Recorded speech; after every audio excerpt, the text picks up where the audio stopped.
My name is Scott Levine. My law firm is very creative, Scott A. Levine, PA. It's a family law, predominantly family law firm, although we do some other things, some significant contract review, commercial work, and but the major focus is family law and family law related work. And I have been practicing for 30 years. So before we moved the firm to Office Edge, I had for many years shared office space with a law firm.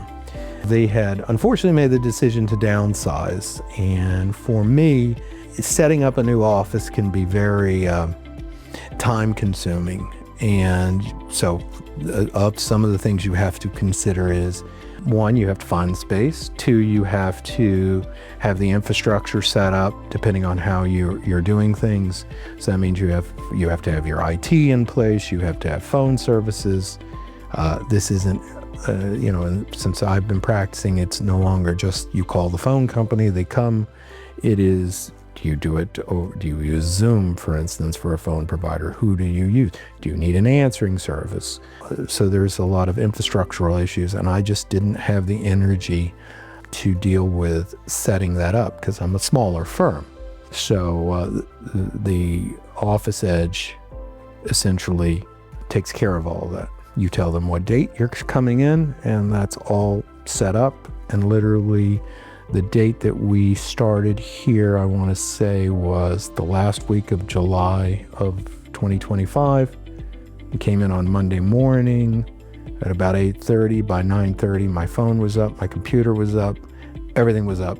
And the only person I had to bring here was my own computer person, but he had all the information he needed to get us networked. Everyone that has generally were with me, and we had a nice space, I think. It was an okay space. It was in a, just a standard South Florida. So the prior office was your standard South Florida nondescript bank building, 5-6 stories. It had some medical offices in there. But, on Federal Highway in Fort Lauderdale, this space compares favorably to that space. Obviously, it's very new, it's very clean, very modern, is more than appropriate. I get my phone calls, the reception services, meeting my clients when they come in, making sure that the parking is taken care of. There are paralegaling services that I can use per diem if I need them, or per project. Court reporting as well. I'm a notary, but when I've had to have things notarized, they can provide that because I can't be my notary to my own notary. Can't notarize my own documents. There are other lawyers here that I'm able to talk to about different cases, network with them. So those are some of the upsides. If you're a solo or smaller law firm, this makes sense. If you've got 27 lawyers and, it's a different situation. It also depends what you need in terms of an office space. I need an office space. I don't like to work at home. So this is important for me to have a physical place, but they also have the virtual. Also, if you are in need a Fort Lauderdale address, but don't necessarily need the physical space. Maybe you're, let's say, in Tampa, but you want to have a presence to meet clients. And that's certainly something that one would consider. And even if you are more than one or two or three attorneys, I'm aware of a firm that's here now that's multiple attorneys and multiple folks. And, you have your infrastructure in place. You don't have to spend time setting it up, building it out, and you don't have to worry about it. It works. It's reliable. The internet doesn't go down. If it does, you make a phone call and it's back on, okay? And it's a quick phone call. It's not layers of, all right, well, let me expedite it to my troubleshooter who's wherever they are in the world. So, if you want to do that, knock yourself out. Run your own office. Build your own space out. I have no interest in that. 3 words to describe it here.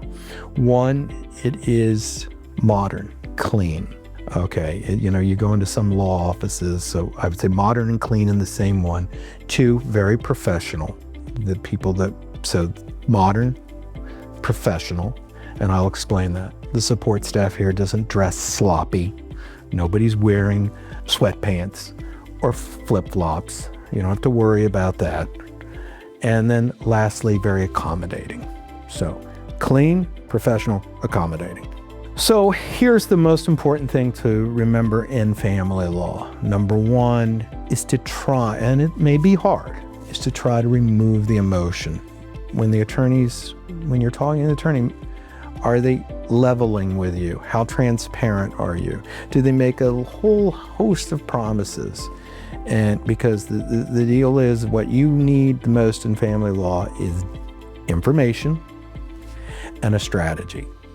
Because in theory, everyone knows the law, but how are you going to go about to achieve the goals that you have? And are they realistic? The last thing you want to do is be spending a lot of money to an attorney who should know that the goal that you are seeking or what you're ultimately trying to attain is unlikely. So it's important to have an understanding of the process ahead, to lay it out. This is what it's going to look like. This is what you can expect. And then to have a strategy to get through it. And, litigating without a strategy is like it's like a basketball game with no strategy, no particular offensive scheme. It's just like we're just throwing the ball up, see what goes in. And that's not what you want, especially, litigation.